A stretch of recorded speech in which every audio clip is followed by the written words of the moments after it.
should pick up. So let me just make sure that we're recording real quick. I believe that we are, Mark. Once again, let me just recap. Mint Juleps with Teddy Roosevelt, Muskets and Applejack. Mark Wilt Weber. Start, Mark, by telling me what you're drinking. What do you got? Well, I have a beer, and then I have a tiny bit of whiskey, but that's purely medicinal in case I have some issues with my throat. Well, Mark, that you write a lot about medicinal drink in your book, especially Muskets and Applejack. So let's jump right into that. There, as one might imagine, there's a lot of great stories about alcohol in the Civil War, and your book is filled with them. But there's obviously one of the interesting ways that you look at it, especially right away, is sort of, alcohol didn't cause the war. You're not arguing that, but it's certainly, there's some big events that were fueled by alcohol. One of them is the caning of Senator Sumner. Another one is sort of the secession parties that are taking place in South Carolina. Can you sort of talk a little bit about that? Yeah, the Sumner thing that you bring up, it was Preston Brooks, who was a very diehard Southerner, a rabble rouser, if you would say.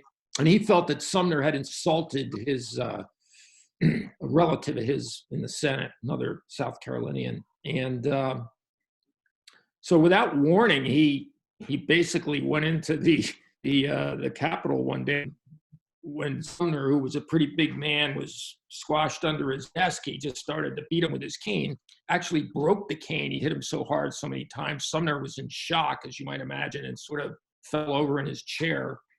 And when other Northern senators tried to come to Sumner's aid, some of the Southerners blocked them and let Brooks continue with his beating. And, I knew something about this Brooks-Sumner thing, and this is, a year or two before the war, I believe. I'm not looking at the date exactly.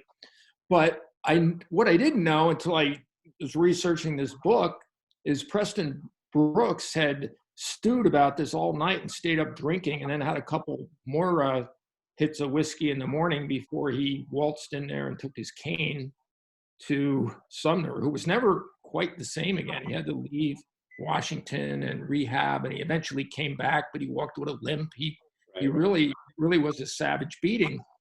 And Preston Brooks never apologized for it or anything. He was censored briefly, I think, and then got reelected. But during his censure, a lot of Southerners sent him new canes. They thought this was cool that he beat this abolitionist senator from Massachusetts to near death, and sent him canes, like engraved canes and stuff. So all of a sudden he had all these extra canes. So it sort of showed you that really hardcore sentiment, especially in South Carolina, which, if you recall, was the first state to leave the Union. And Sherman took it out on them doubly when they got to South Carolina. He was particularly hard on South Carolina, but that's another story. But yeah, so that event, and I didn't realize it till I read a book about it, and it was very in depth about the fact that Brooks and the woman that wrote the book, a professor, and I'm doing her a disservice by having her name at my fingers, but she said, had he had one or two drinks, might he instead of, I think, 22 times or whatever it was. It was a brutal beating. So that certainly had part of it. And the Southerners, too, at Fort Sumter, as they had the Union garrison out there cornered in the Charleston Harbor, they drank for days, so you can imagine they were whipping up this frenzy to eventually bombard the fort. And I'm sure alcohol played a role in it, and it's greatly detailed by Russ, the British journalist from the London Times, who went down there and the drinking that was involved with the various batteries around the city, all pointing at Sumter. one of the cool things about your book is somebody whose journals have been poured over is Mary Chestnut for previous works on the Civil War. I mean, she almost appears in every major work. Her commentary is extremely interesting. She's the wife of a former U.S. senator from the South. But you take the words and look at them a little bit differently, and she sort of describes, I think, that scene in Charleston during secession, and calls it alcohol wisdom, alcoholized wisdom. Can you just talk about sort of finding Chestnut and sort of using her in a different way? It's funny because she became such a great source for my book. And I only sort of, I don't know, I went back and forth whether to even dive into it. And I thought, she probably has something to say about alcohol somewhere. That vast, it's a fairly large or diary, 500 pages, I think. I don't know. But anyway, there's tons of stuff about alcohol in it. And one of the things she did mention was that she felt a lot of the secessionist fever was, jacked up by the use of and bravado, and as you might imagine. And I don't really care for alcohol wisdom, that kind of thing. But she has many pithy comments about alcohol as well, and she's drinking throughout the war as well, especially as the Union forces are closing in. It becomes inevitable that the South is going to fall. And she's also been called the Cassandra of the Confederacy, because very early on, even when the Confederacy won some early victories, she was still thinking and expressing it in her diary that this isn't going to end well. She often talks about the doom and gloom of it, and she takes some guff from her fellow Southerners for it, and they dub her the Cassandra, which is an allusion to the woman from Troy who predicted the fall of Troy, the Cassandra of the Confederacy. Can you talk about, I mean, there are obviously some very prominent, very big drinkers during the Civil War. I think to name a few, Sherman, Sheridan, Hooker, Sickles, Burnside, Grant. Grant, we'll talk a lot about it. Grant is such an interesting figure. But of course, there are abstainers as well. Lee didn't really drink. Jeb Stuart didn't drink until the very end, and Stonewall Jackson was a very interesting story. Maybe you could tell us a little bit about Stonewall and maybe some of those other guys. Well, I think when you talk about Stuart and Jackson in particular, and probably to some degree Lee, their reluctance to imbibe has a big cornerstone with religion. They're very religious. And I think Jackson and Stuart, I think, were Presbyterian. So they were from that strain of Presbyterian Scotch-Irish that were abstainers. And Jackson, for one, is interesting because at one point a fellow officer said to him, General, they've been riding in the cold and the rain all day. They finally got to headquarters and were inside, and his fellow officer offers him a whiskey or brandy or something, and Jackson declines, and the other officer is perplexed. He said, General, I think it would be good for you. We were in the cold and the rain all day, and just a little bit, it's not going to hurt you, it'll probably help you. And he said, I can't conceive of trying it because I might like it too much. He said something to that effect. I don't have it exact, but basically, he said he already knew maybe from experience that he might be prone to overindulging. So Jackson was against that. And like Stuart, when they got shot, Jackson was shot by his own men accidentally. And the surgeons would try to give these guys whiskey and brandy or something to dull the pain as they were going to have to extract bullets and that kind of thing. And they both Stuart and Jackson refused, in these instances to even imbibe. Lee, I love Lee because Lee did occasionally he would have maybe a little champagne or a little wine, but half a glass or something. He was very temperate. And there's this great story that Grant's biographers, I read an essay that he wrote. It was about Grant. He begins it by saying that Lee was presented with 2 wonderful bottles of whiskey to start the war, and he put them in his saddlebag. And 3 or 4 years later, there was like half a bottle gone. It was strictly for medicinal if you got a cold or a fever or something. And he said, by the end of the war, half a bottle was gone. The other hadn't even been opened. And then he slyly says to the reader, that never would have happened with Grant. And then he proceeds to talk about Grant, his alcohol problems and issues. Well, since you bring up Grant, let's touch on him, and we'll get into him even more as we go on, because he's in both of these books, obviously, because he was president.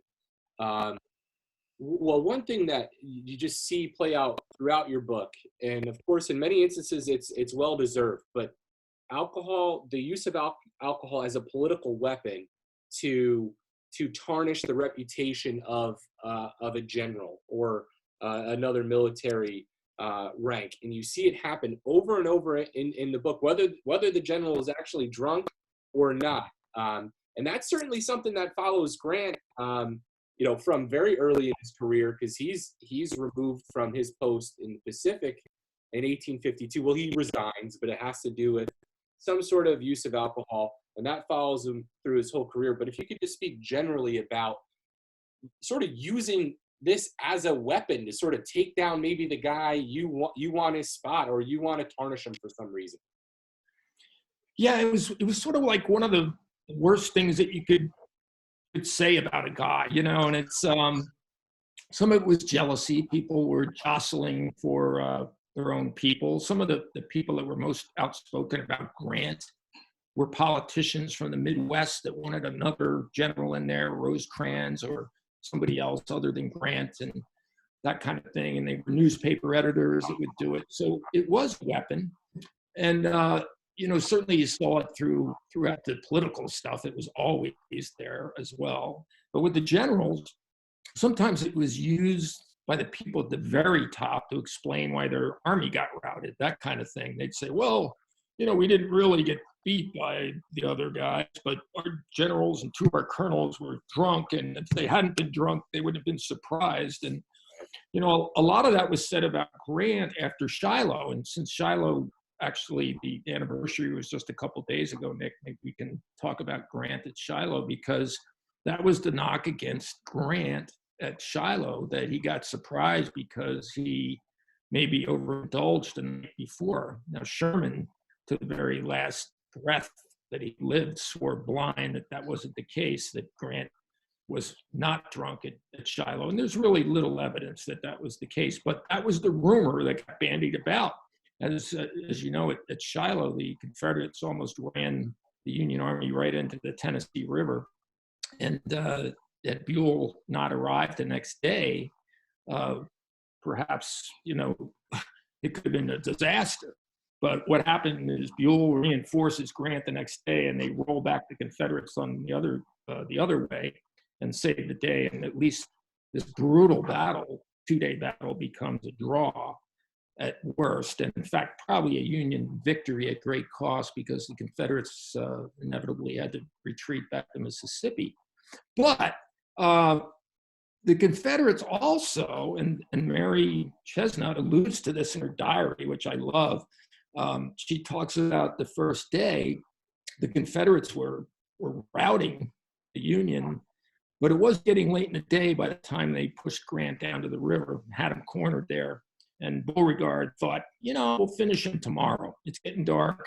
But a bunch of his troops had also captured Union whiskey and overindulged in it.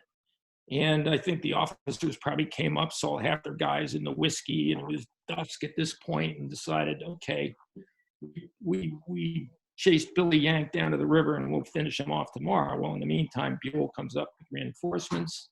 And so Mary Chesnut alludes to it in her diary. She said it wasn't Beauregard that lost Shiloh for us. It was that our men got into the Yankee whiskey.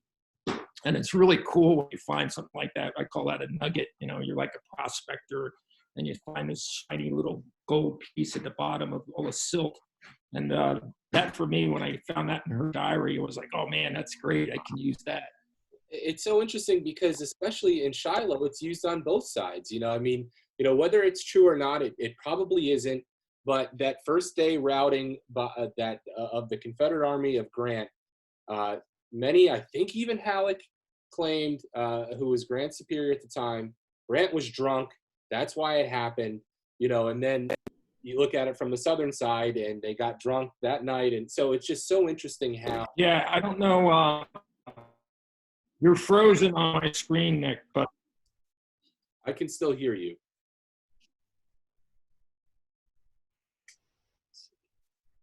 and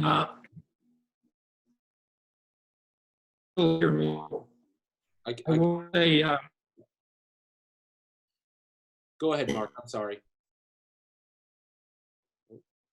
Hopefully, Mark comes right back in. Bear with us. There he is. Okay. Yep. That's technology these days. Everybody's going through it. So just hang with us, everybody. Appreciate your patience. Go ahead, Mark. I'm sorry. Yeah,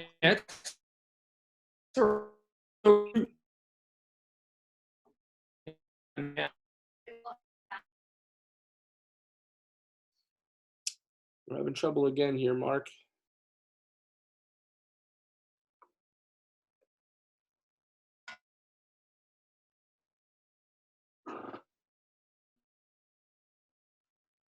Mark. All right. We'll see if we can get Mark back in and up here shortly.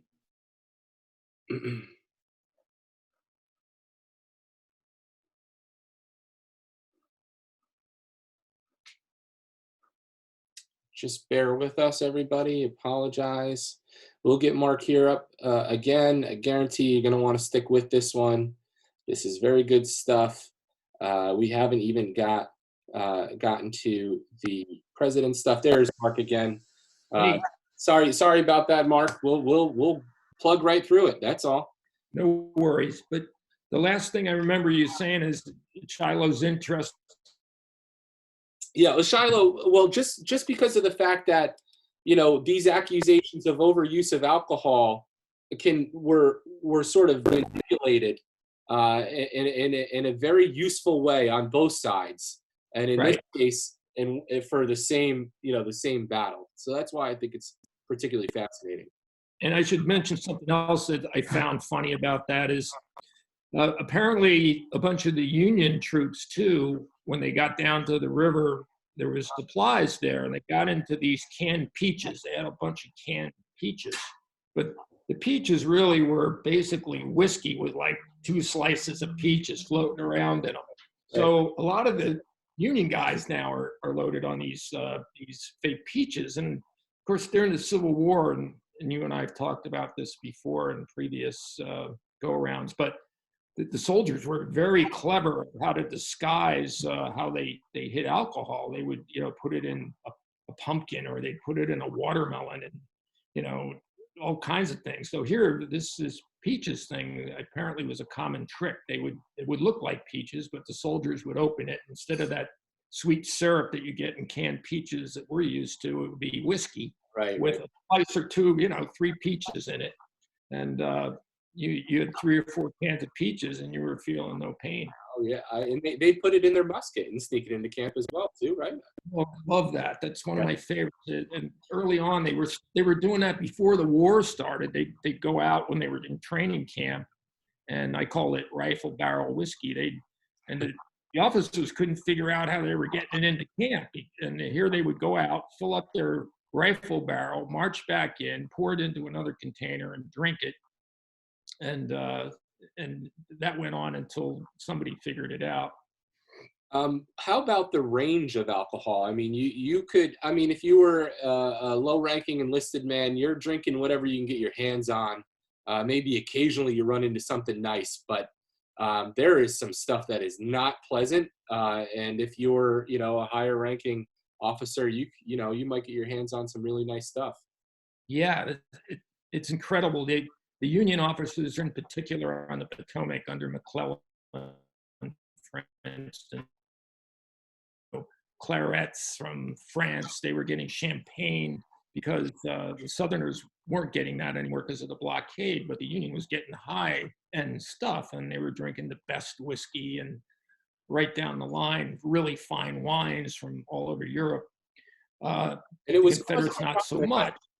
If I can get, I mean, and that's part of the problem early in the war, at least perception wise. And I'm sorry to cut in there, Mark, but it was sort of perfect, you know, because the Union, the Army of the Potomac is not, they're not fighting in a way that's, you know, they're sort of stationary.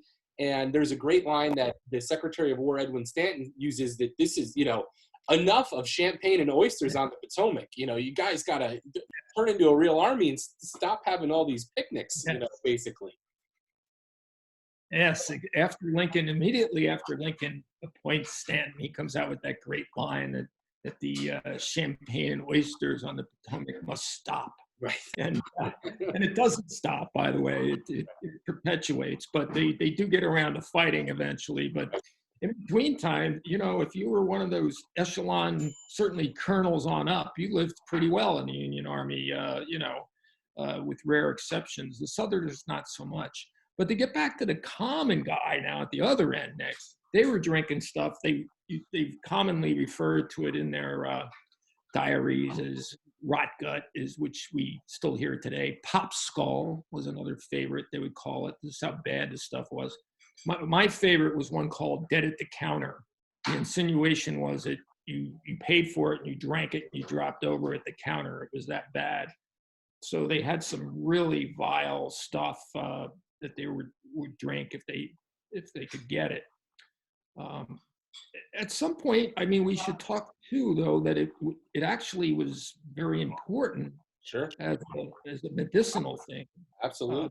Yeah. I mean, hey, go for it. I mean, you know, obviously fighting is not an easy thing to do, and you know, so I think sometimes, at least in my mind, you picture a battle being pretty terrible, which it is, but the time in between battles sucks too. I mean, just to put it frankly, you know, so alcohol was a big part of, you know, soldiers just getting on and trying to survive. Yeah, so it definitely served that purpose. You know, people were using it to, you know, forget about the last battle, maybe even to sleep. You can imagine how tough it would be to sleep. You know, there's cannons going off in the background and you marched all day and you'd be tired, but maybe too tired, that kind of thing. And you're jammed into some tent with 30 other guys. So it would help you sleep. If you got wounded, it was the first thing they gave you. They didn't really have anything other than alcohol. And if you were an officer, you might have opium, access to opium, not so much with the enlisted guys, but some of the officers would carry they were almost like Rice Krispie treats. They were opium cakes.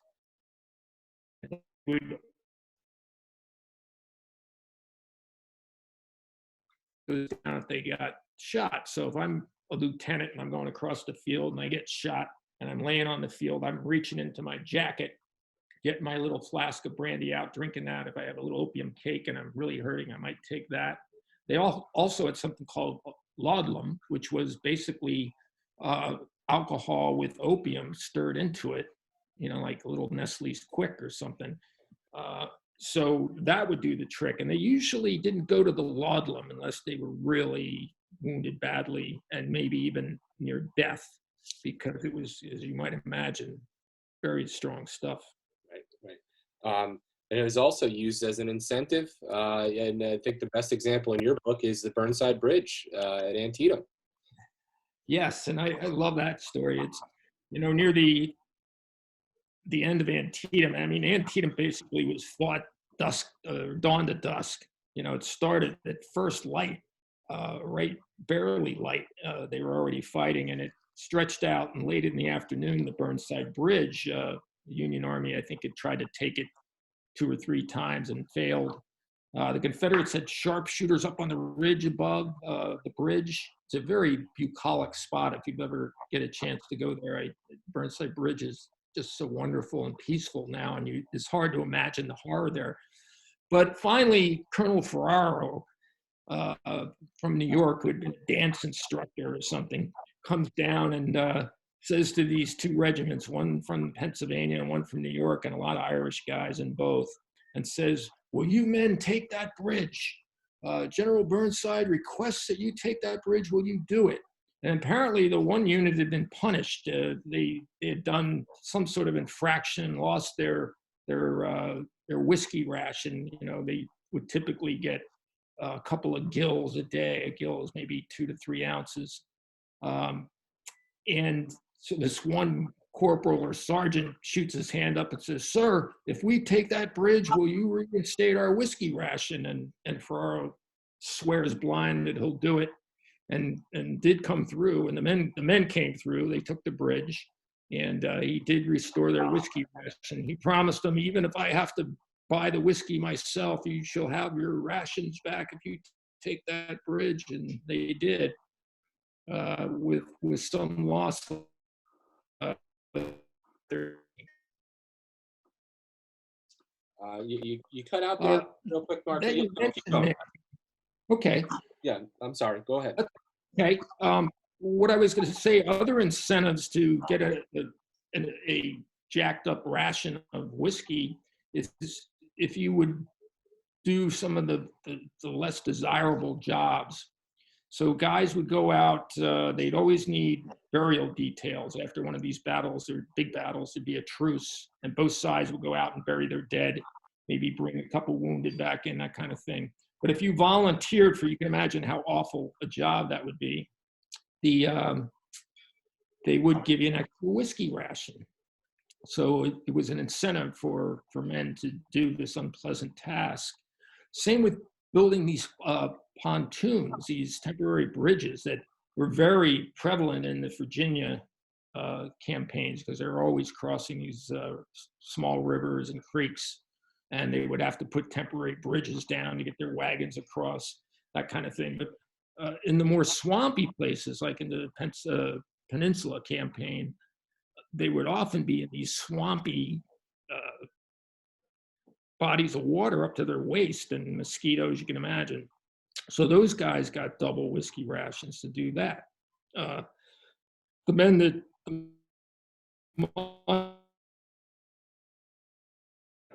whiskey rations, in fact, Burnside joke with the miners, "We know why you guys volunteered to do this, because you were going to get a double whiskey ration," that kind of thing.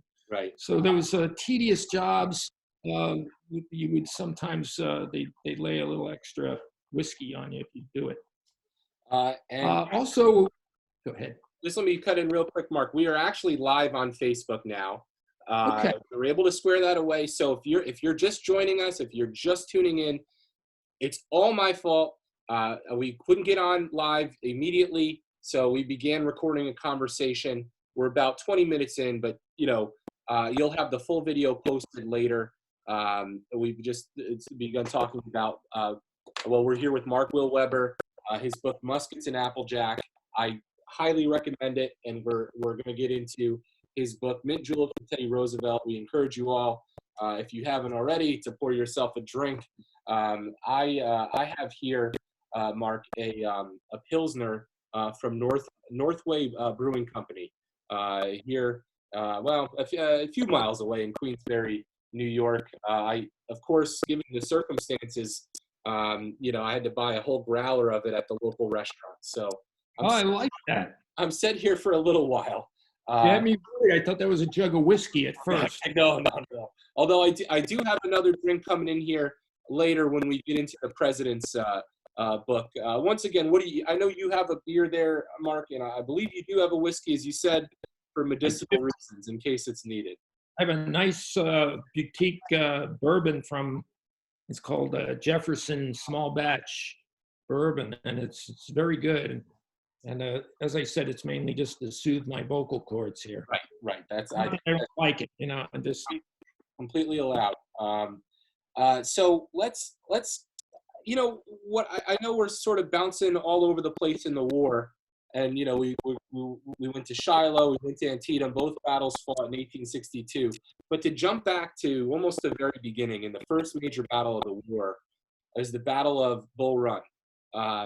which fascinating for so many reasons. It's a complete route of the Union Army, not far from Washington, and so many people, spectators, went as if it was a sporting match, and they, poured drinks, They and were tailgating.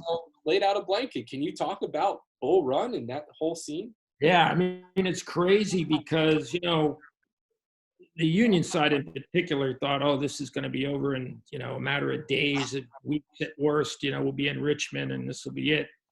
And yeah, all the elite of the city, this is some senators and congressmen, that kind of thing, but also wealthy people with money.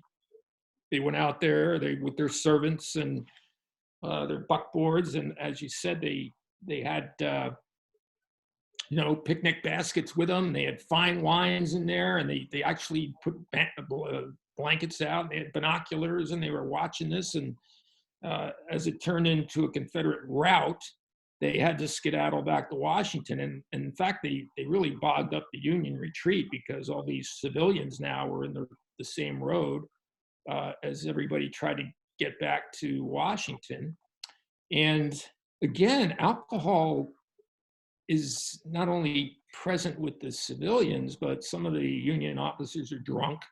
A guy by the name of Miles, I believe, was one. But on the Union side, one of the commanders. But anyway, they get back to Washington, and this is from George McClellan's diary. He was petrified because none of the exits to Washington are blocked off. The soldiers, a lot of them haven't gone back to their units. As McClellan says, a lot of the officers are in the bars in Washington and they're drunk. They've just been totally shell shocked by the fact that they not only did they not win, but they've been routed. So the officers are drunk. There's no, not even the sentries blocking off the roads. And McClellan says if, 2 troops of Confederate cavalry had galloped into the city, we would have been done. And Mary Chestnut again alludes to this from the other side. She said the Southerners were so exuberant and excited that they had routed the Yankees that they kind of said, "Hey, that's cool. They're running back to Washington," and they didn't pursue. And in fact, they began to celebrate and party a little bit. So they really, when you think about it, it's almost like a boxer that has no chance to beat the champ, but could have almost had a first-round knockout. Had they rode into Washington and captured, half the Congress or something, or the president, maybe things would have been different. Maybe the Union would have sued for peace and said, "Go ahead, we don't want you guys. Get out of town." I think it's hard to fully imagine how shocking it was. So many people thought that the rebellion was going to be put down very quickly, or this wasn't even somehow this is going to get settled, and then Bull Run happens, and the Confederates come that close to sort of running into Washington. It's remarkable. One of the very interesting, and again, back to this idea of so many accusations made during the war about this general or colonel being drunk during battle. Sort of worked the opposite way for Fighting Joe Hooker, who was a big drinker. Many people knew that he was. Stanton, I think, wrote about it, Gideon Wells. He wasn't drinking at one point, I think, in the Battle of Chancellorsville, and then that was sort of used against him. Maybe he needs the drink. Yeah, it was funny because, Hooker gets wounded at Chancellorsville. He's not directly hit, I don't think. He's under a doorway, and a shell hits the top of the doorway, and he gets plunked on the head or something, and they take him back, and they give him a big stiff thing of brandy to sort of get him coherent again.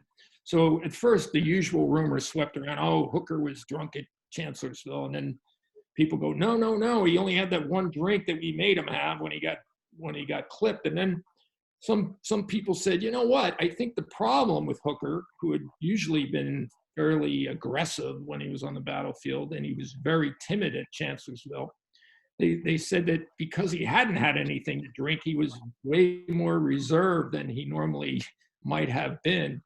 So it's very speculative. It's sort of funny to see, as you pointed out, that Hooker kind of got hammered both ways when he drank too much and then he didn't drink enough, and regardless, he ended up losing his command after that. So as we already touched on, some of the some of the alcohol you might encounter that you might really enjoy drinking, some that you definitely would not want to drink.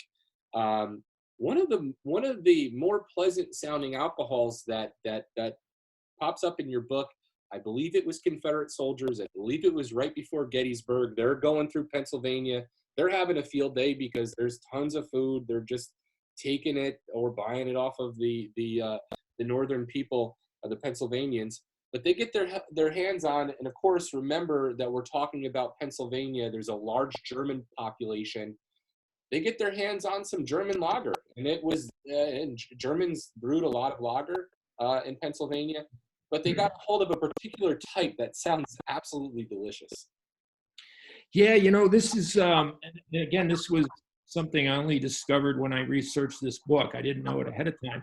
And it was one of the things that astounded me is how much drinking went on the 2 or 3 days just prior to Gettysburg. And we can double back to that after we talk about this particular thing with the lager. But the lager involves General Rhodes's group of Confederates. They kind of came up in waves. Like he came up with 10,000 guys, and they went all the way up to Carlisle and took possession of the town of Carlisle, and that's where they got this big keg of German lager and got into it. And the men, meantime, had gotten into some whiskey and stuff in town. Now, Lee came up and was at Chambersburg with his forces, and eventually, of course, they all get together. But Lee, they found, and that kind of thing. Lee was very strict, and Rhodes normally was not known as a drinker, but they knew in a day or two they probably were going to be in something. So they get into this German lager, and major officers, including Rhodes, to bed. They try to give speeches, and they can't talk straight. That's how intoxicated beer. But what they later discovered is that this beer had been housed in a whiskey barrel. So it's probably like some of those microbrews that we see today that you're like, whoa, that's 10, 11%, that kind of thing. And it may have been that, because there may have been, who knows, whether there was still like a couple inches of whiskey at the bottom of this barrel when they put the lager in. But anyway, it became far more powerful than they thought. And it kind of blew my mind, because I'm thinking, wow, like 2 days later, they marched to Gettysburg and fight. And half these guys had to still be a little hungover. And it was, as you remember, Gettysburg was very hot. Yeah. It was excruciatingly hot. So you can imagine you're marching 30 miles and then fighting a battle 2 days after you were passed out drunk. So, yeah, it's pretty incredible. But as I said, when you go through both, I did a lot of diaries. Drinking they did, because one of my favorite paragraphs in the entire book is a Texan, and in his diary, he very proudly says, "We accomplished a feat that no other army in the war did. We were in 4 states in 24 hours." He said, "We had breakfast in Virginia, we had lunch in Maryland, we had dinner in Pennsylvania, and finally we were in the state of intoxication," which he said was the 4th state that they were in. And the Union guys are doubling back because they're sort of surprised that all these Confederates have swept up, and they don't really have great reconnaissance on where they are. So they're scrambling to get back too. And it's the same thing. They're stopping these towns, and people are giving them whiskey, and they're buying it. Some of the artillery guys get really drunk in Maryland, Frederick, and to be punished, they're chained to the back of the cannon, and they have to run. It's incredible how much drinking went on prior to the Battle of Gettysburg, and And then those guys went out and fought for 3 days. Yeah, and then the Confederate Army retreated back into Virginia after Pickett's charge on the third day. Um, one of the Confederate generals that we didn't mention, again, just to recap for some of those who are just joining us, and again, the full video we went live about 20 minutes in because of technical issues that were my fault. Again, some of the big drinkers, Sheridan, Sherman. Again, Grant is complicated. We'll get even more into Grant. We've already touched on him. Sickles, Hooker on the Confederate side. Longstreet. Longstreet's a pretty big drinker, a gambler. But somebody who isn't, Lee is not. Stonewall Jackson is not, which we touched on. Jim Stewart is not, and Mosby is not. If you could talk a little bit about General Mosby, who was the head of this almost guerrilla cavalry troop, the gray ghost of the Confederacy, they like to call him. He's sort of like the swamp fox of the Civil War. He's crafty, but he's not a drinker. And the reason that Mosby wasn't a drinker as a young man, he went to some school, and one day he saw his schoolmaster so dead drunk in a ditch. He was so appalled by this that he swore off alcohol and never drank. His men, however, drank one of the most foul substances that I found, and it was called Pine Top whiskey. And I was like, what is Pine Top whiskey? And the more I read into it, basically what it was is they'd be so desperate for alcohol that they would pour in grain alcohol, basically just, you can imagine how high a proof, basically like, what do they call that stuff? Everclear, sort of like moonshine. And then they would dump a bunch of pine needles and stuff in there and boil it.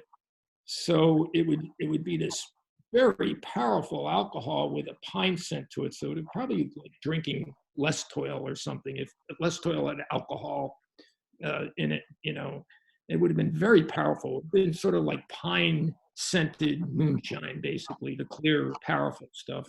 Yeah, and it's never mentioned. It's almost never mentioned when I find it in the diary. It always says the foul Pine Top whiskey or foul tasting. Nobody ever says it's good, but Mosby's men were quite fond of that, even though he didn't drink himself. And Mosby captures, I believe, Union officer Snedden, just catches him sleeping, probably nursing a little bit of a buzz from champagne the night. Right. Supposedly, when they found him, there was an empty bottle of champagne in his room, and he was easy to capture in that way. So, speaking of capturing, they used to like to brag too about capturing the other side's alcohol stash when they could do it, especially if it was like some general who had the headquarters and they found champagne or some really high-end stuff. So when they did manage to capture alcohol from the other side, they would brag about it. Usually it was the rebels capturing Union out. So they liked doing that. Favorite stories at Gettysburg, where Sickles on the second day gets wounded, eventually loses his leg from this wound, by the way, but he had a tiny little flask of brandy. So as soon as he gets hit, before his men can get him off the field, he gets that little brandy and chugs it down. And then they take him off to get operated on because his leg is really in bad shape, and he drinks more and they amputate his leg. But there was another Union officer at the same time there who gets wounded, and his name's going to escape me, and it's a Scottish name. I want to say Mick something. I might have to look that one up. But he's a teetotaler, so I use this as a nice contrast. So he gets shot, and he has a bad wound, and I'm going to just shamelessly look this up while we're talking. That's fine. And McAllister was his name, so I wasn't far off. I knew it was Mick something. And he's actually buried in a town in New Jersey that's only like 30 miles from where I live. It's just on the Delaware River, Belvedere. But McAllister gets wounded, and he's a known teetotaler, and he's appalled by all the drinking that his fellow officers do, and he swears he won't drink. And the surgeon immediately says, "Sir, this is, a serious wound, and you're going to want some alcohol before I pull that bullet out." I think it was his shoulder or something, and McAllister refuses. And the surgeon knows he's going to be in great pain, and so he sort of stirs some whiskey into, and McAllister sees the milk and he drinks the milk, and the whiskey's in there as well. And they said that, talked about what great milk the cows at Gettysburg had. So they had the whiskey in there to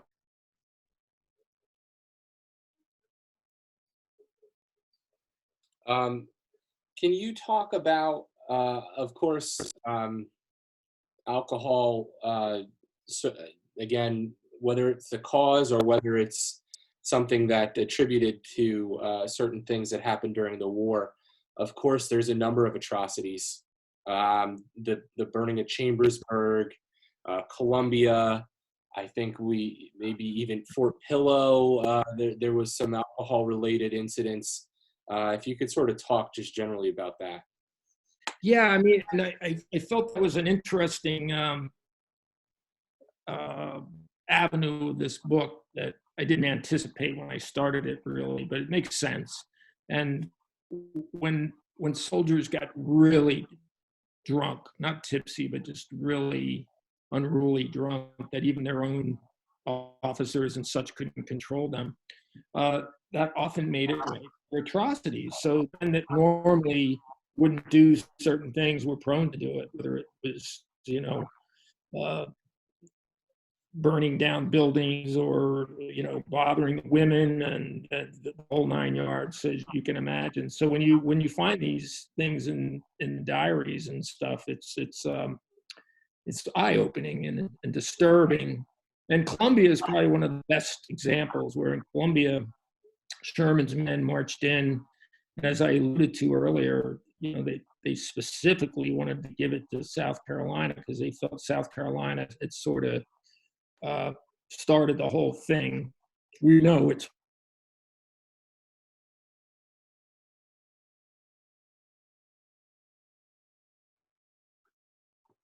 Sherman's men come into Columbia, and they've been marching and fighting all day, and they finally captured the city, sort of late afternoon, but they're really tired, and they march in, and the African Americans greet them with buckets of whiskey. They come out, they're thrilled to see them, the slaves, because they're going to be freed. There's a promise of that. So they greet these men with buckets of whiskey. The men are coming by, and they're dipping in their canteens and cups and everything, and they're drinking all this whiskey. And it was also a very windy day. I don't know what it's like up in Albany today, Nick, but it's very windy here. Extremely windy today. So it was a day like today. It was windy. And the Confederates, when they abandoned the city, had burned some cotton bales because they didn't want the Yankees to capture the cotton. So they had set that on fire. Initially, it had been put out, or they thought it was put out, but then it reignited. But then the men got so drunk, they began to fire the city. They were burning down, shops and homes and the whole deal. And the Union officers, the ones that were sober, wanted to stop it. And they actually got to the point where they had trouble finding enough sober troops to put down this insurrection with their own men. And they did finally do it, but you had a situation where Union soldiers were shooting other Union soldiers to prevent looting and arson. So it was just a horror, and they burned the whole city basically. And you mentioned Chambersburg, and that's interesting too, because this is the opposite. This is late 1864, I think, and the South is losing but they ride up on a punitive raid because of all the burning that's going on in the Shenandoah. They capture the little town of Chambersburg, which is just over the Maryland border. And basically, they would do this. They would hold a town ransom and they'd say, look, if you don't give us X amount of gold or money, we're going to burn the city. And the people in Chambersburg either didn't have it or decided to call her what they thought was their bluff. And they burned most of Chambersburg, so pretty horrible stuff. And I have that. What I found what I tried to do in those situations was, for instance, the burning in Columbia, I used a lot from Union diaries, because you can find a ton of Confederates that said, yeah, Sherman did this and that. But these were actually Union officers that were so disturbed at what they saw happen in Columbia that they mentioned it in their diaries. And the same thing is true at Chambersburg. Some of the Confederate diaries are like, man, I can't believe what our guys did in Chambersburg. It was really beneath what the Southern soldier should be like. And so I think, the lesson there is that war, even between people, were quite similar. I mean, this wasn't, you weren't fighting an opponent that spoke a different language and was a different religion per se. So we were fairly similar, and yet atrocities still occurred, and alcohol was an accelerant to it, and certainly fueled the flames, literally and figuratively. Can you talk about how, we're all familiar, obviously, with Lincoln's assassination, and we're probably familiar even with John Wilkes Booth, who was a heavy drinker, I believe. And he certainly partook in some drinking before the assassination of Lincoln. Can you talk about that, but also the way alcohol figured into sort of the rest of the plot that night, which we're nearing the anniversary of as we speak? Yeah, well, it's funny because when I did the president's book, I often would be asked, which presidents drank the most, and we can talk about that later if we have time, and so on and so forth. And I'd be asked which one drank the least. And Lincoln, up until maybe our current president, drank the least of any president. You could say that basically he was a non-drinker. But I always followed that up with that alcohol played a huge role in Lincoln's death, ironically, because when Lincoln was at the theater, he had a policeman that was sitting outside his booth there, where he was in there with another general and his wife, I believe.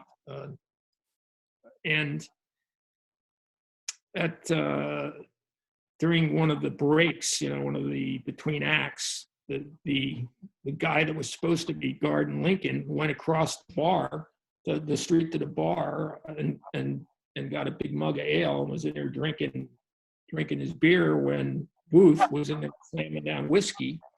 And Booth went out while he was in there and went up and shot Lincoln. There was no guard outside to protect Lincoln. And the guy that usually would have been there with Lincoln never forgave himself for that. He said, if I had been there, Booth would have had a little less courage steaming in there without a guard, So that certainly played a factor. And as you said, Booth seemed to be a pretty hard drinking, actor kind of guy. And it's a big sympathizer with the Confederate cause. So again, you throw all those things together, and of course, a lot of the other guys that were in on the plot with Booth, supposedly the guy that's supposed to go kill Andrew Johnson gets there, but he gets drunk and chickens out and doesn't kill Johnson. So there was a lot of inebriation, shall we say, intoxication that went into the plotters involved in the Lincoln assassination.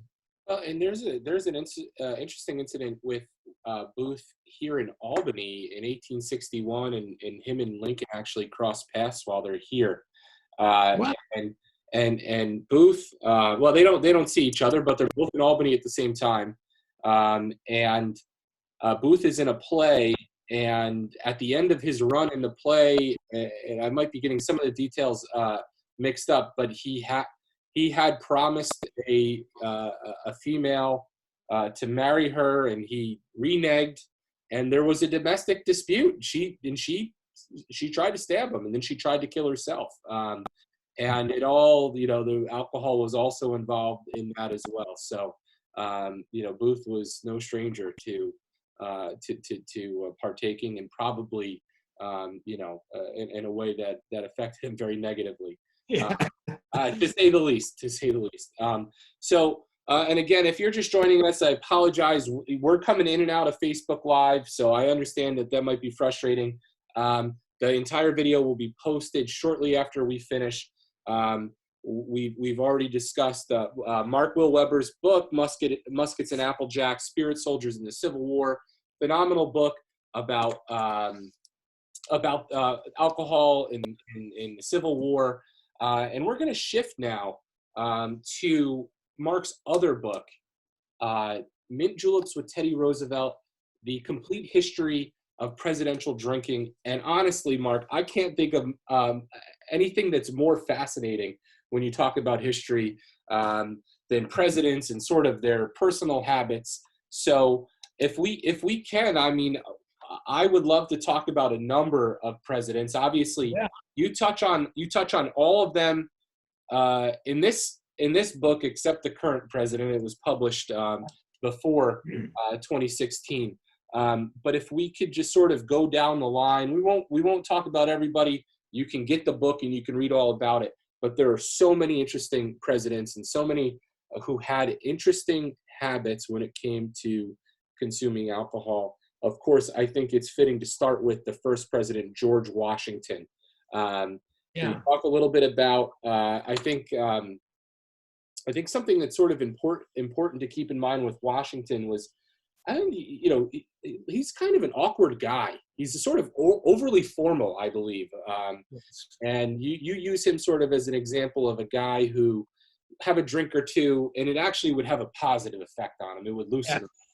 He was one of there's only a couple presidents that I would say alcohol actually improved them. And Washington is one of them. And we should say that Washington was a fairly moderate drinker for his age. He rarely got intoxicated, if at all. We know he got sort of tipsy because there's testimonial to that.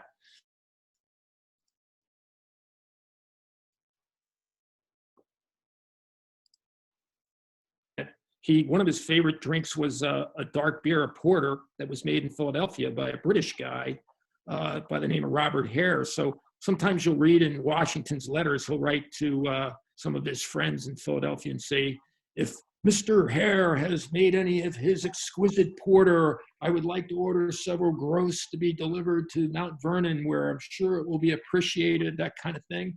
So he really loved this guy's porter, as did his successor, John Adams. They both loved Robert Hare's porter. And had molasses in it. He liked it a little sweet, correct? It was, yeah, they made it with molasses, and there's actually a microbrewery called Yards in Philadelphia that does a very close rendition to this porter, and it's called George Washington's Tavern Porter. They also do Jefferson Tavern and Franklin.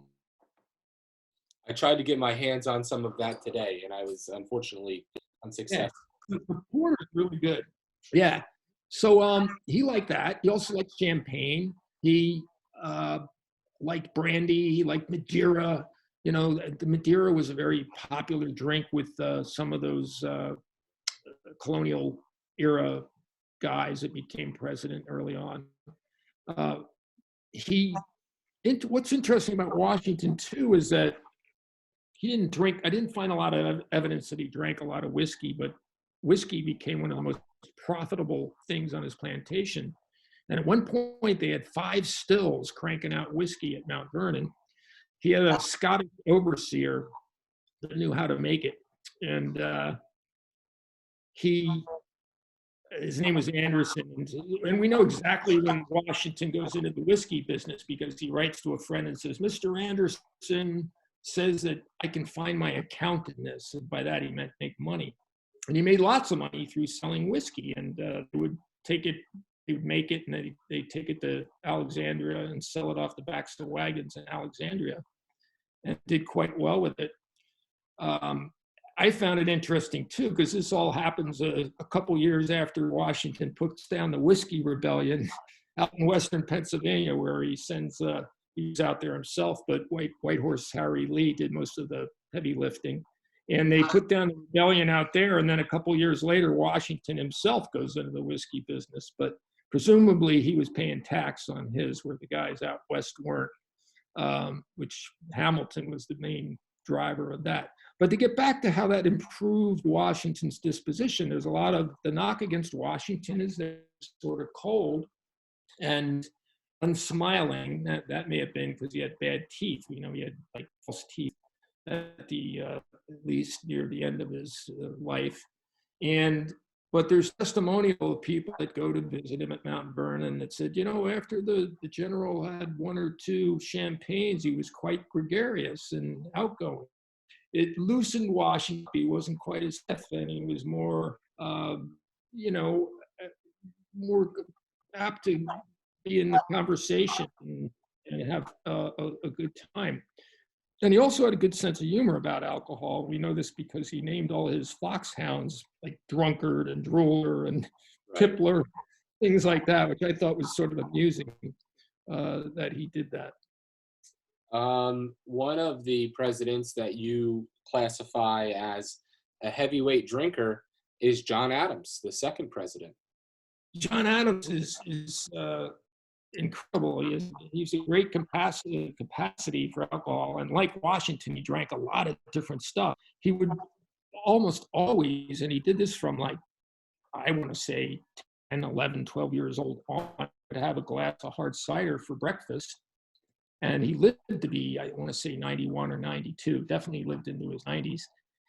And he always had this that was like, instead of orange juice, he had a glass of alcoholic cider each morning. So he liked that. He liked the porter that we talked about.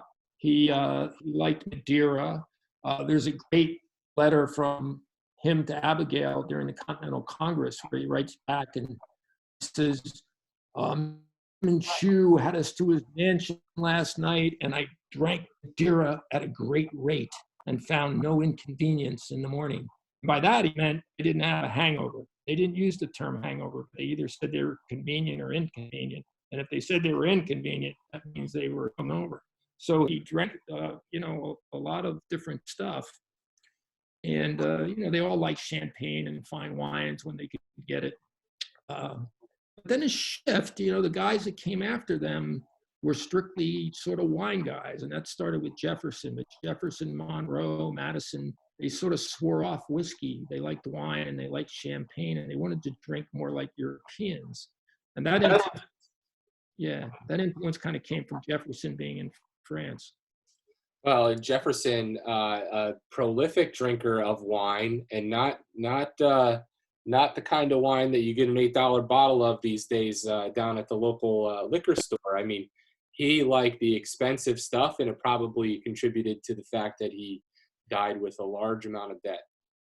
Yeah, I mean, alcohol certainly played a part in Jefferson's bankruptcy, frankly. I mean, and it wasn't that he drank all of it himself, but he thought nothing of ordering 100 bottles to put in the cellar because he entertained frequently. So Jefferson, he might have 20 people to a dinner, and they would go, through, at least 10 to 20 bottles of wine in a single night. And they, as you said, it would be high-end champagnes or burgundies or whatever. And a lot of that, he knew these vintners personally, because when he had been ambassador to France, he actually took a tour and he went to all these great wineries in France and even a few northern Italy. And so when you read his correspondence with these guys, he'd always be saying things like, I don't care what it costs, but I want the best.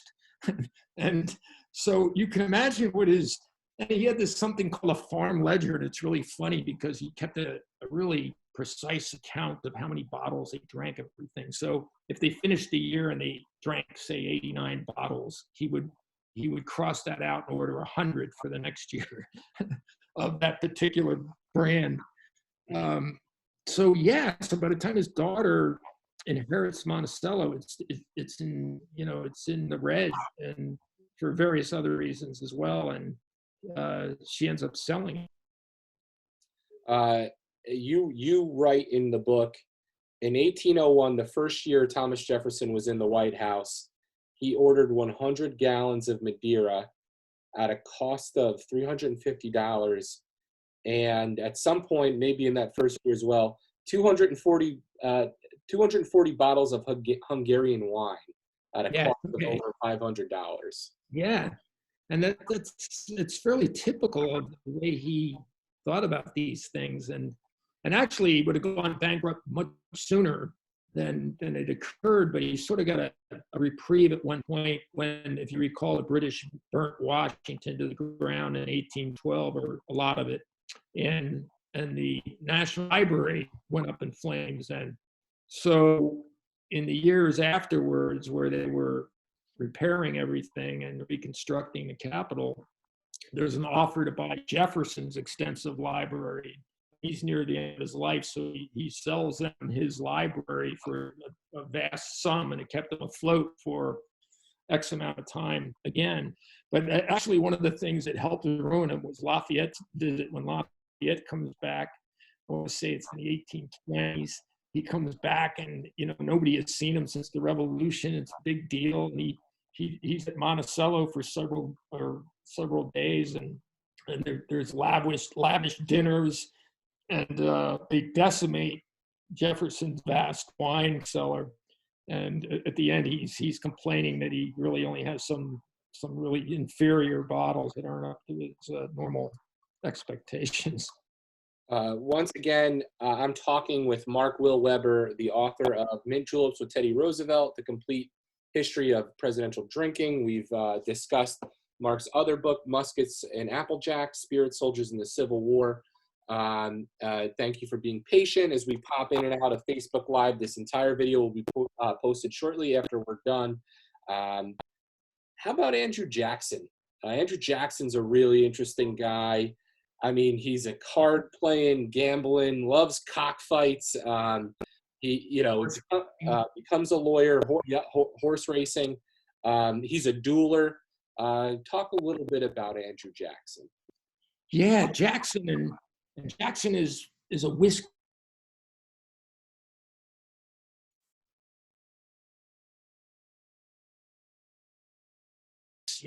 A man of the people.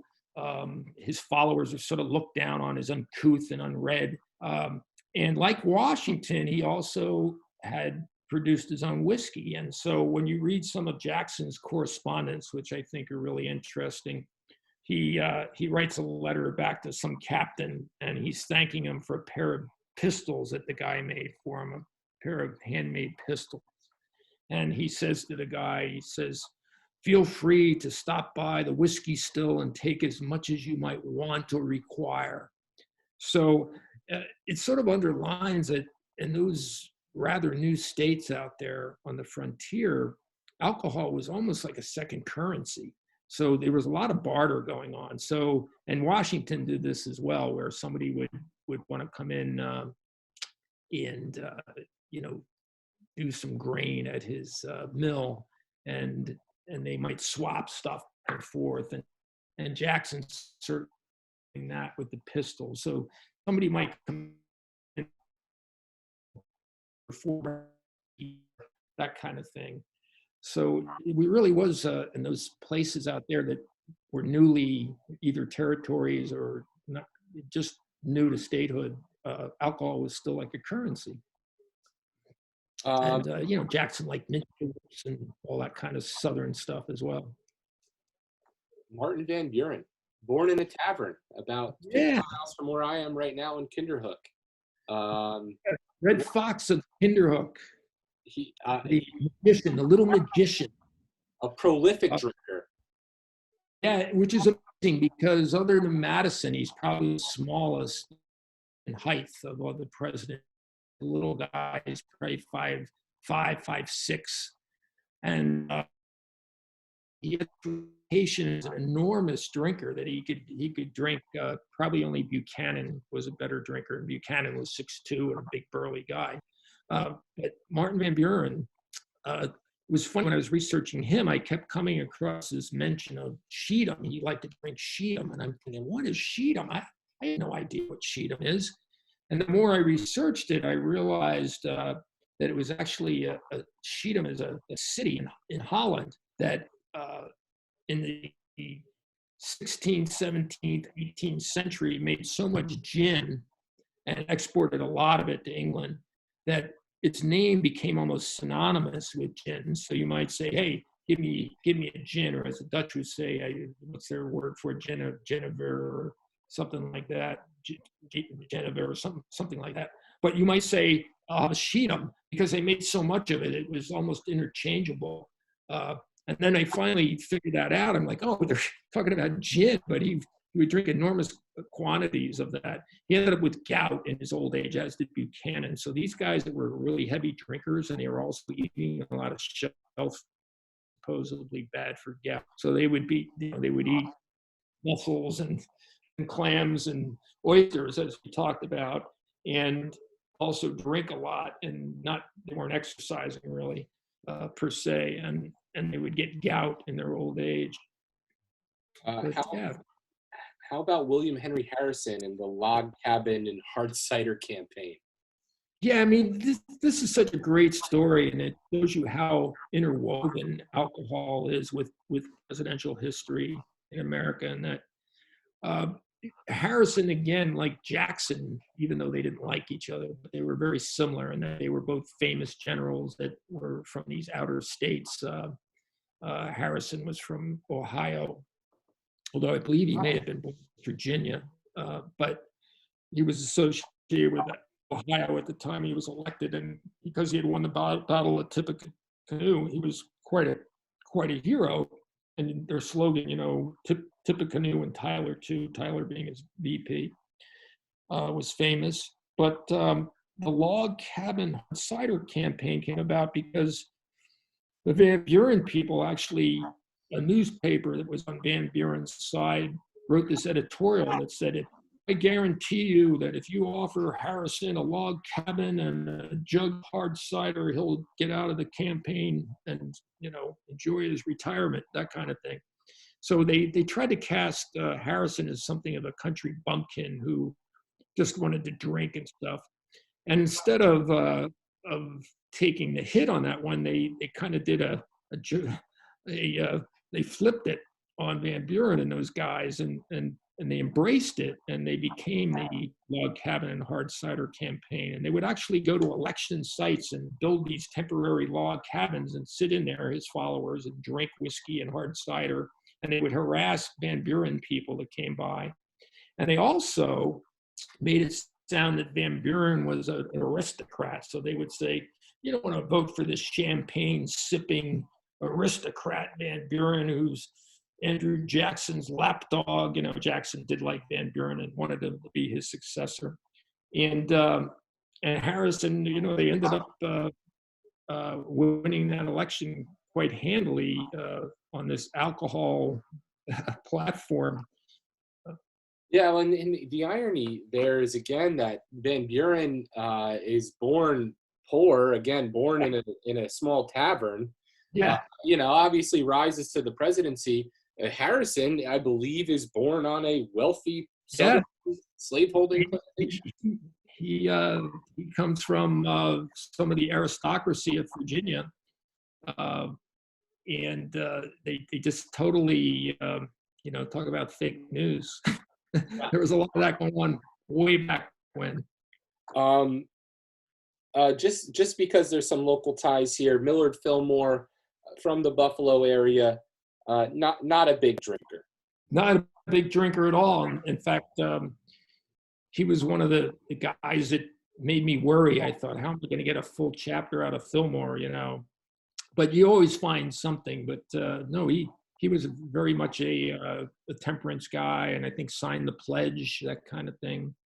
Um, and it's funny because there was some group back in the 90s, I think, that as a joke went around and they called themselves the Millard Fillmores or something, and they talked about Fillmore, and they would go places and drink, and I, I can't quite remember exactly what that was, but yeah, he was a notorious non-drinker, really.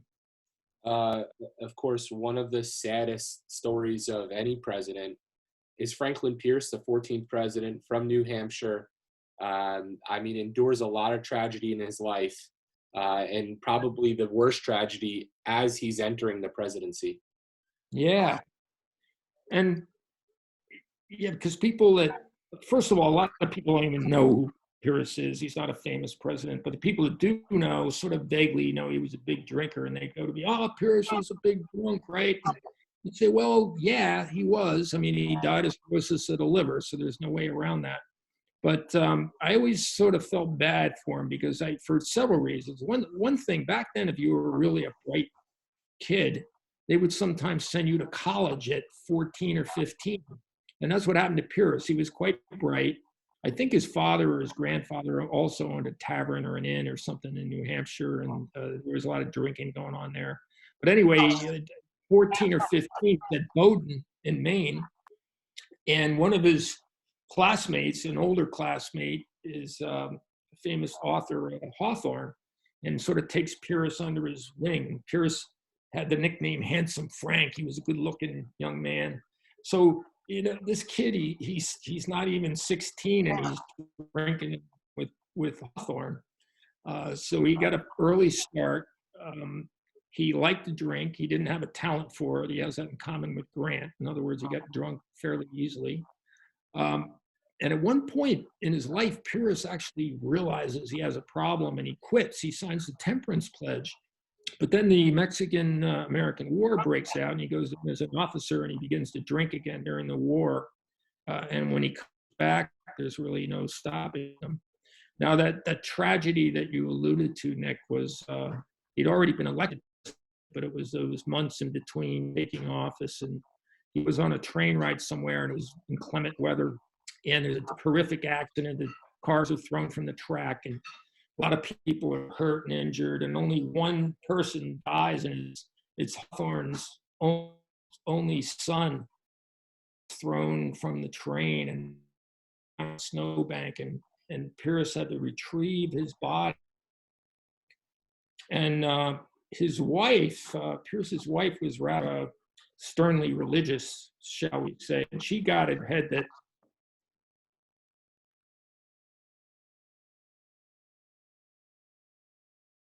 presidency.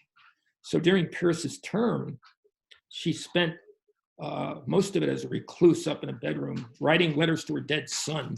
So I always say, if that doesn't make you want to drink, I don't know what would. Yeah, and just sort of add to the sort of the complication that was Pierce's life in his term as president.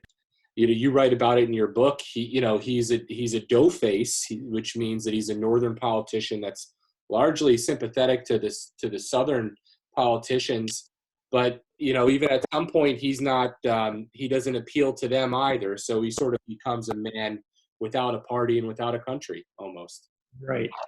Yeah. So he even had to endure people coming up to his house and harassing him during the Civil War, and why don't you have the flag flying out front? And he comes out and says, I don't have to do that. I fought in the Mexican-American War. He's very defensive about his patriotism.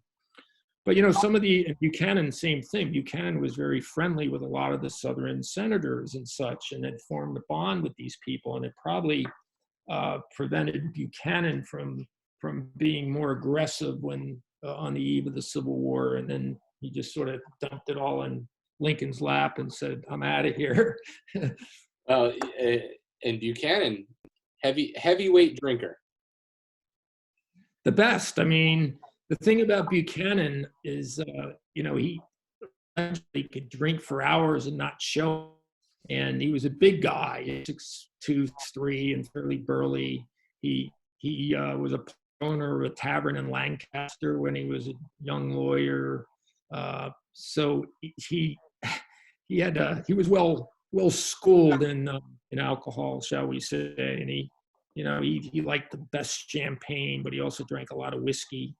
And and Buchanan, they said that people that tried to keep pace with him just couldn't do it, and he had a huge reputation as a drinker and not much of a president, apparently. Of course, we've already touched on Abraham Lincoln, but I think this is a sort of a good opportunity. Obviously, Lincoln, as you said, other than maybe the current occupant of the White House, probably drank the least out of any president. But I think what's really cool about particularly this book, The Complete History of Presidential Drinking, is how you see the temperance movement sort of continue to gain steam. And you reference one story in this book where Lincoln meets with a group of temperance advocates, and he's sort of able to laugh them off a little bit. I mean, he's got to take them somewhat seriously, but sort of laugh them off with, if you think we're doing bad and drinking, I mean, the Confederates are getting more drunk than we are, so sort of stuff. But this movement gets more potent as we go on. So if you could sort of talk just generally about the temperance movement and what's going on in the country, sort of Lincoln on. That's actually a great question and a great direction to take us next, because the two books sort of coincide there, because after the Civil War, we talked about all this drinking and such, and also, near the end of the Civil War, soldiers are also getting morphine for the first time. They have very crude needles. So they begin to get morphine, they have the opium, and of course they have alcohol. So they actually talked about morphine addiction as the soldier's disease sometimes, because some of these soldiers came home addicted. And so that whole thing, as you said, begins to gather strength through the Civil War and directly after the Civil War, because the women are sick of, their husband's at the factory working or whatever, and before he gets home, he's spent all the money at the bar, or half the money. So there becomes, and they realize that without political power, it doesn't have that much clout. So even by the late, late 1860s, you begin to see this temperance movement gather strength, even though it doesn't really start to figure in the presidential political elections strongly until the 1920s. But they gain power all the way, begin to influence the politicians around them. So and you see some bizarre stuff then. Harding, who was a huge drinker, himself off as a dry. You have dries and wets. So Harding would pose that he was dry to get the dry vote, but meanwhile he was getting hammered at the White House and the golf course and second floor of the White House. But you're right. Yeah, that always gathered storm from the Civil War on, and became increasingly more powerful. I mean, we talk a lot about. I have her in my book. What's her name? With the hatchet. Help me out here. Carrie Nation. Carrie Nation was actually giving a temperance speech. McKinley gets shot up in Buffalo, and news sweeps the crowd that McKinley, and she said, deserves what he got because he's a friend of the brewer, and the Nation's manager had to hustle her off stage because the people got enraged and were going to attack her because she was, glad that McKinley had been shot. So that's, 1901 or something, 1901. So early 1900s. So we're still 20 years away from women voting, but they're gaining power and they're being listened to. And it's very, very interesting. As we go forward in sort of order of presidents, I think it's important to sort of keep that in mind. As again, this gaining momentum Of course, after Lincoln, you get Andrew Johnson, who was his vice president, who replaced Hannibal Hamlin, Right. who was Lincoln's first vice president. Johnson, a Southerner loyal to the Union. He doesn't resign his seat in the Senate when the war starts, and Lincoln chooses him for his second term. Johnson's a big drinker. And I think the most famous incident is Lincoln's second inaugural. And there's a very funny story about how, maybe it's true, maybe it's not, but Hamlin might have been part of sort of this whole idea of getting Johnson drunk. Fine part of it, because so Hamlin VP, and maybe we can assume that he wasn't real pleased that he was being replaced. But Johnson comes in, and Johnson, in his defense, didn't want to come to the inaugural because he hadn't been feeling well, and he was suffering with some sort of flu or fever. And of course, in that day, that meant you were drinking to alleviate some of the symptoms. So, but he reluctantly arrives in Washington, and he's still not feeling well. So Hamlin and other people suggested, yeah, you should just you should have some whiskey. So he continues to drink. And then even the morning of, he doesn't feel that great from drinking the night before and decides to go with the old hair of the dog strategy and continues to drink in the morning. So that by the time he actually is being inaugurated later in the day, he's staggering drunk, really, and he's abusive to the crowd. And they basically had to get him the Broadway hook. They had to get him off the stage. One story has it that Lincoln, how tall he was, 6'4" or whatever, 6'5", he was trying to slink down in his seat. He was so embarrassed by this, but they managed to get him out of there, And it's funny because, of course, today that would have been on YouTube in like 30 seconds, Yeah. But back then they just had to silence a few newspapers and say, if they tried to put out a story that he just wasn't feeling well, it's appalling. And you read the diaries of various people, Gideon Wells and people, Stanton, that were in the audience, and they're all appalled by how Johnson behaved. And he was a little pugnacious guy, and again, he was not a good drinker. He has that in common with Grant. He has one or two drinks and he's already sloshed. So he didn't have good tolerance. He was the opposite of Buchanan and Van Buren. He didn't have a talent for it.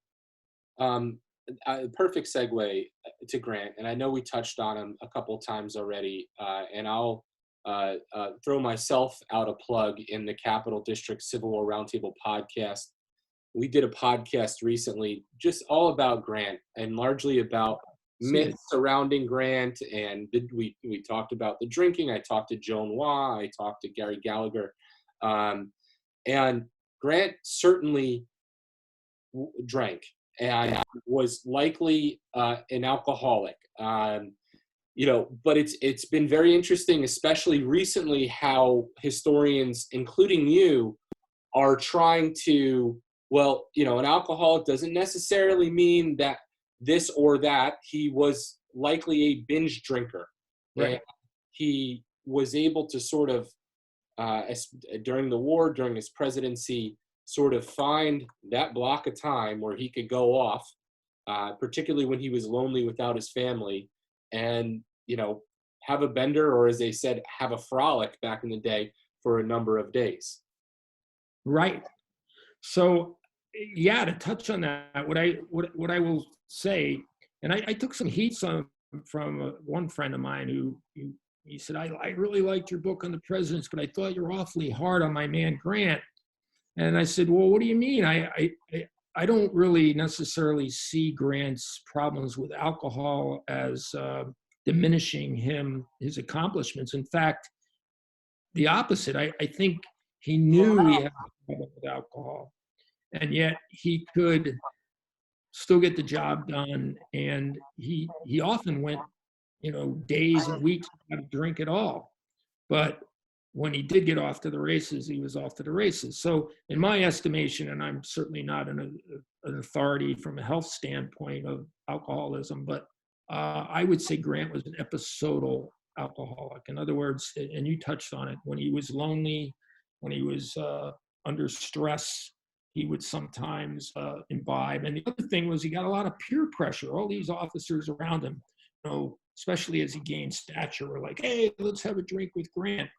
And his friend Rollins, who was really his main job was to try to prevent Grant from getting alcohol because he knew Grant wasn't very good at drinking. And one of the most obvious times, and it's funny how people line up on this issue too, and some of them, even historians, you have people that I would say are almost apologists for Grant, that they'll sit there and say, "Oh, it's a myth, Grant didn't drink," and it's no, Grant did drink. There's no evidence that he drank during a battle, despite the thing about Shiloh and such. And I admire him for that. I do think he took great care. But after Vicksburg, for instance, when Vicksburg falls, a couple months later, I believe, I want to say September, and Vicksburg fell in July, they had a big victory parade in New Orleans, which had already been in Union hands. And Grant, all the evidence points that Grant got drunk and fell off his horse and couldn't do anything for like 2 or 3 weeks. So, that was a vulnerable time then. If he in fact was one of, or maybe the best general he had, and he was out of commission for 2 to 3 weeks. And Rollins, right? The reason I believe that story is true, the story they trotted out in defense was, Grant was on a horse that, he'd never ridden before, and the train whistle went off and scared the horse. But Grant was an excellent horseman, and he, new horse or not, it's doubtful he would have been thrown had he been sober. And I think the most incriminating evidence on that is Rollins writes home to his fiance, and he's all distraught because he knows how important Grant is, and he likes Grant. Grant's his friend. And he says something to the effect that, I thought he would have learned his lesson after the New Orleans incident. And that, to me, he says, is about as proof positive as you can get without being there, that he had severe alcohol issues.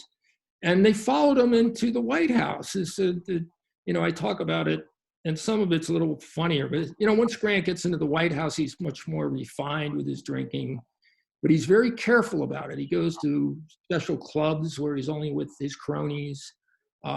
He drinks champagne now at the White House and these high-end wines. None of this low-end whiskey anymore, that kind of thing. But there's a great story in there where an editor from New York State, your state, comes down. I believe the guy was a Cornell grad who was from Ithaca or something. But anyway, he comes down and plays cards with Grant. They play poker and Grant's cronies. And the guy wakes up the next day and finds out that Grant had appointed him the ambassador to Greece. So I love that story. It's like, and I checked it out. Sure enough, this guy was the ambassador to Greece. So, somebody wrote snidely, well, is that a prerequisite to be an ambassador, that you drink with Grant and his cronies and play poker?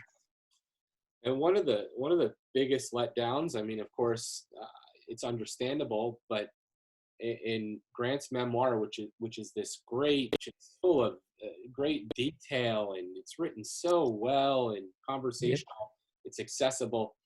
He never addresses the alcohol. He never mentions it. And we all know he was extremely, as you said, sensitive about it throughout his whole career. Yeah. But by its absence. And Joe, yeah, that's a good point. And Joan Noir, who I spoke to a few weeks ago, he drank it's almost something that he overcame in a way that it didn't. He was able to do what he did, and instead of buying into some of what many Lost Cause writers were trying to do to Grant and just paint him as a lush and as a drunk who was always had a glass glued to his hand throughout the war, to complicate it a little bit, and sort of he could definitely go on these episodes. But it's funny that you bring that up, Nick, because again, Mary Chesnut alludes to this in her diaries. She mentions at some point, I believe this is probably after Vicksburg, she goes, "We don't hear much about Grant's drinking anymore." Yeah, right. So I think I have the quote here. He like he something about he doesn't retreat. Right. His habit of drinking. Well, now his habit of not retreating is really Right. off, basically. It's a really great reference. Um, Rutherford B. Hayes is interesting because of his wife. Again, sort of the Lemonade Lucy, part of this temperance movement that's gaining steam. Yeah, it's funny because when I decided to do this book, I thought at first maybe it's not going to be possible because what am I going to write about some of these people that didn't drink? And I right away thought of Hayes, and I thought, well, I'll do the Hayes chapter first, and if it's interesting, I'll keep going. What was very interesting because Hayes is a general in the Civil War, an officer in the Civil War, drank, not to excess necessarily, but drank whiskey, drank beer. But his wife, as you mentioned, Lemonade Lucy, was a teetotaler and, a budding suffragette. She had, she was certainly traveling in those circles of women's rights, and she saw alcohol as a menace to that thing. So she wants to ban alcohol in the White House. Well, about 3 or 4 weeks into their term, word comes that these Russian counts are going to come visit the White House, and the Secretary of State begs them to have some sort of alcohol for these young Russian dukes or whatever they were, because they wouldn't understand, they think it was a slight that there was no alcohol with their dinners or whatever. So I don't know what the Russians did, but they got there and they must have drank everything that was there. Because afterwards, there's these allusions, well, after the incident with the Russians, we can't have alcohol in the White House ever again. So that was sort of supposedly the last time. But the journalists, because they hated to go there to do their stories about the president because there was no alcohol, and as we know, journalists like to drink, found a way to slip some rum into the punch. So then the Rutherfords, the Hayeses got wind of that, and had the kitchen staff put rum flavoring in there so they would think there was rum in there. But there was this whole sort of mystery around the punch bowl, where the journalists trying to doctor it up so they could being at the White House for an interview. So they had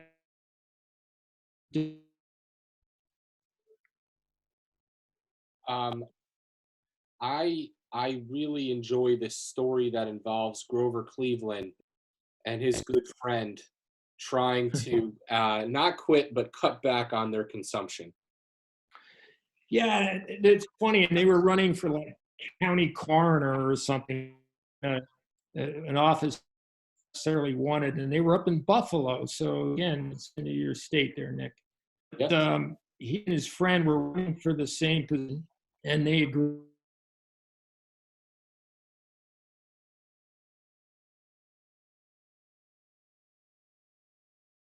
Of German, must have been a fairly good German population in Boston. They were going to the off-brow houses.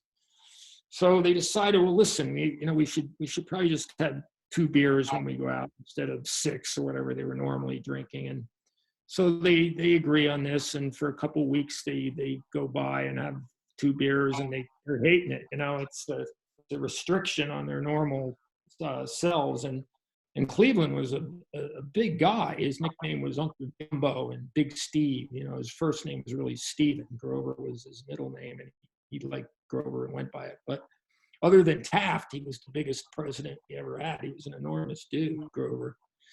So after, X amount of time, they realized they can't possibly carry on like this. It's torture. So rather than go to 4 beers or 5 beers, they decided to keep it to 2, but they doubled the size of the stein. So now instead of a 12-ounce mug, they've got, a 20-ounce, and they knocked down a couple of those. That was their concession. How about, of course, the namesake of your book, Teddy Roosevelt? Obviously, Teddy Roosevelt is as interesting a character as there is.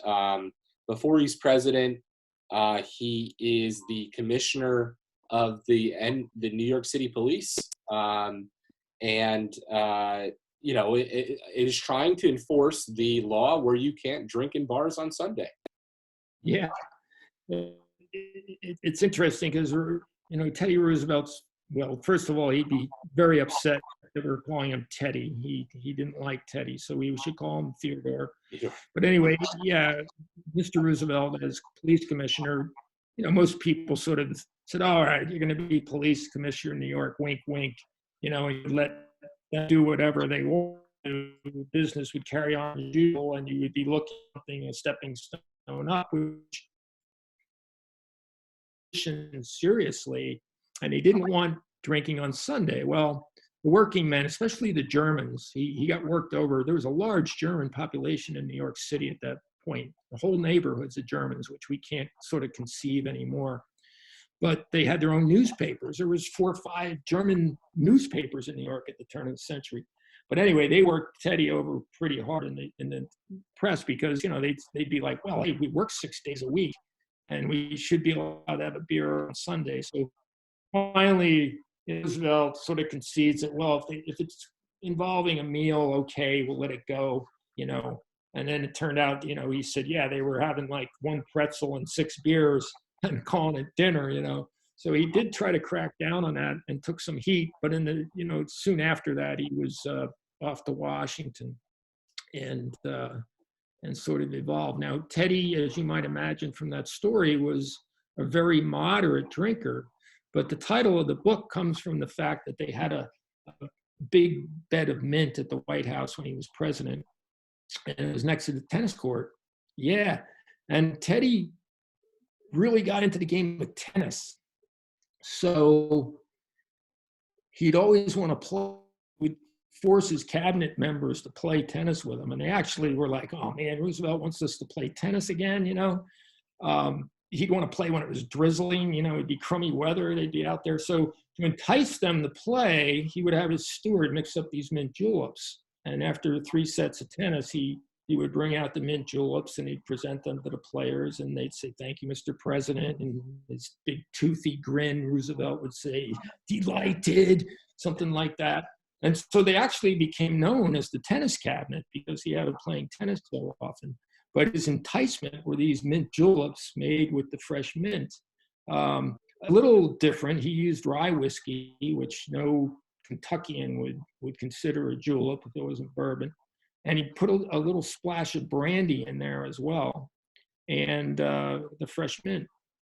And another president like Grant, who was sensitive to accusations that he overindulged in drink, and it created a very interesting situation where I believe he sued a newspaper that accused him of drinking. And that's a great story. And in TR's defense too, he actually wasn't a big drinker. It was totally a made-up story to cast aspersions on him. And it was after he broke with the Republican Party he was going to run as the Bull Moose Party, if you remember. So this newspaper in the Upper Peninsula of Michigan, very small paper, I think it was called the Iron Ore, says that Roosevelt drinks and uses profanity. It was this total hit job on TR. And instead of saying, it's just some little paper in Michigan, who cares? He took offense and sues them, goes up, hires this great lawyer from Detroit, I think. Could be Chicago, but I think Detroit. And he goes up and he brings witnesses in and they all say, well, yeah, I've seen Mr. Roosevelt have like 1 mint julep, or he would sometimes drink Rhine wine with lunch. But, by the end of it, Teddy wins the case easily. And he could have sank the guy financially, but he settles for 6 cents or something. And the reporters are like, Colonel Roosevelt, why you win this case and you only want 6 cents? And he goes, well, why 6 cents? He goes, well, because that's the price of a good newspaper, and the Iron Ore sold for 3 cents or something. So he did it purely on principle and to clear his name. And he was weird like that. I mean, that's sort of, it was like, again, it was like him being the police commissioner in New York and actually taking it seriously instead of using it as a stepping stone and looking the other way. And, he punished cops that were taking graft, and people were like, you don't do that. This is New York, Let's touch quickly on Woodrow Wilson, and then we'll sort of go through the a few more presidents here before we wind up tonight. And again, I want to thank everybody for being patient. We've been live on Facebook for the past half hour or so, and in and out before that. You'll be able to watch the entire video shortly after we get off here live. Woodrow Wilson is interesting for a couple reasons. He is obviously he's president when the Volstead Act is signed, basically prohibiting alcohol, the sale, distribution, but he vetoed it. He vetoed it, and it's overridden by Congress. Yeah, and that's weird because again, when you embark on doing a book like this, and both of these books took me 1.5 years, 2 years to research and write, you come in with certain assumptions, and I always assumed that Wilson must have been for prohibition because he was president then. And it was only through my research they learned, no, he vetoed it, and his veto was overridden. So he was against it. And it's interesting as he's in France at the end of World War I, for the Treaty of Versailles. Both the French and the British representatives are offering him extra alcohol because they're kidding him. They're saying, when you get back, you're not going to be able to indulge in this anymore. And Wilson, he was our only president with a PhD. He was the president of Princeton. So a very cerebral guy, not that he didn't have some flaws, which we won't necessarily have time to get into and would take us in another direction. But one of the things I loved about Wilson is when he ran, his campaign song involved alcohol. It was called, his campaign slogan was "Wilson, that's all." And it was actually a slogan they stole from a whiskey company. There was a whiskey called Wilson's Whiskey, and that was their slogan. It said, "Wilson, that's all," meaning that's the only whiskey you need is Wilson. So they stole it because of the name. And the song, you should Google it afterwards, but it has alcohol references in it. It's really funny. It's a great song. It goes, "Wilson, Wilson, Wilson, that's all." And it's when you're in the street and at the bar, that kind of thing. And that slogan.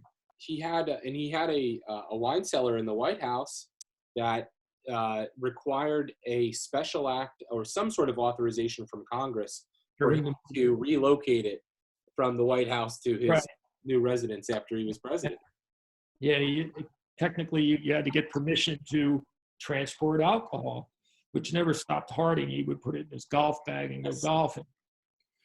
Which was a way that I snuck beer into my dorm room when I was a freshman in the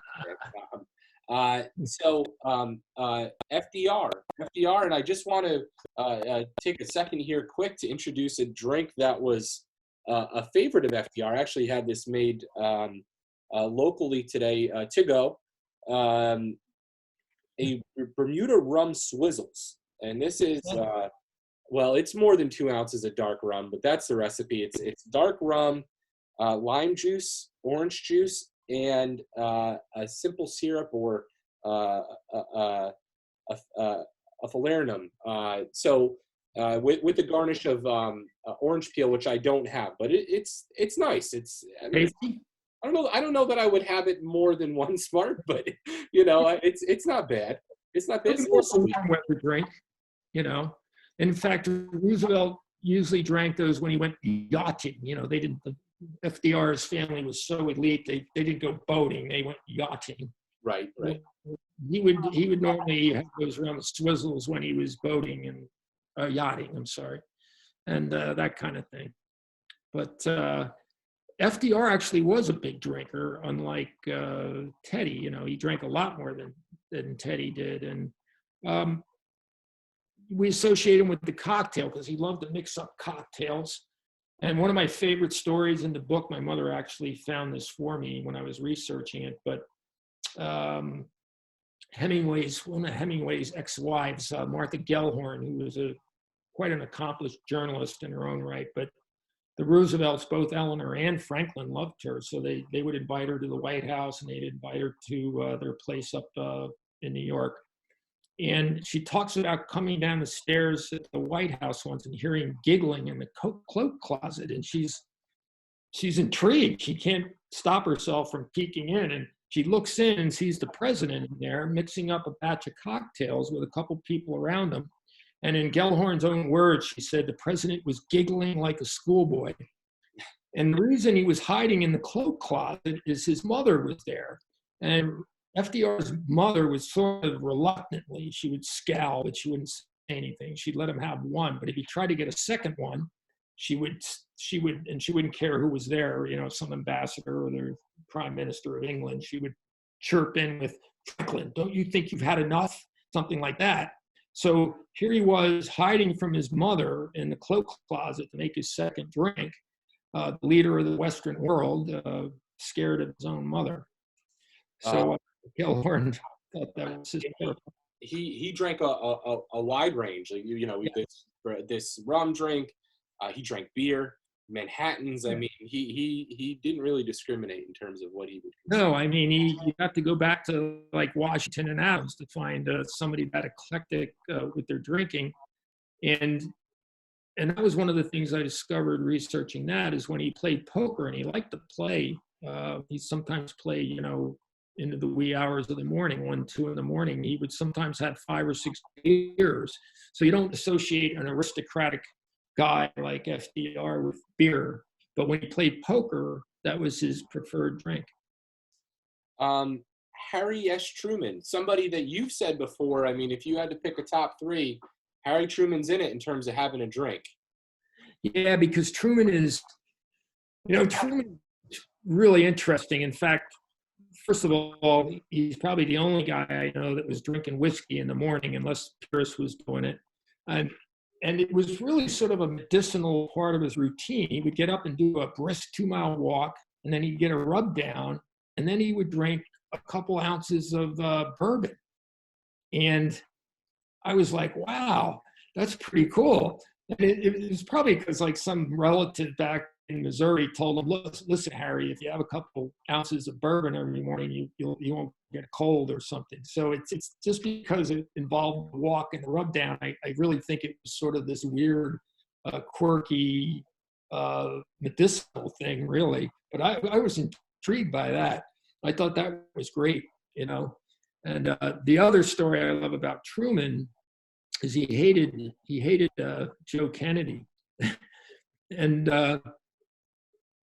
Joe Kennedy, when JFK ran for president, Truman was actually slow to endorse him, and the reporters were after him. They were like, Mr. Truman, he's a Democrat, why won't you support JFK? And is it because he's a Catholic? Because you can remember that was a huge controversy that we were going to have our first Catholic president. And, if he got elected, the Vatican would control the country through him, all these conspiracy theories. And Truman finally said, no, it's not because he's a Catholic. It's not the Pope, it's the Pop, because he hated Joe Kennedy so much. And he was scared that Joe Kennedy was going to control his son. But then Joe Kennedy had a horrific stroke, and that was no longer an issue, and he supported Kennedy. Well, I think that will end for the sake of the fact that we've been talking for 2 hours, and I've been here all night with JFK and his drinking habits. Not a prolific drinker, sort of I think you even wrote in the book, the drinks were more of a prop, sort of to go along with the lifestyle that he lived. Yeah, JFK was pretty guarded about his drinking. He would occasionally have some scotch. He liked to have a Heineken beer now and again. He was probably more interested in some of his female companions drinking. But we won't get into that aspect either necessarily. But he was rather reserved in his alcohol, unlike his VP, LBJ, who loved to drink and did it on a massive scale.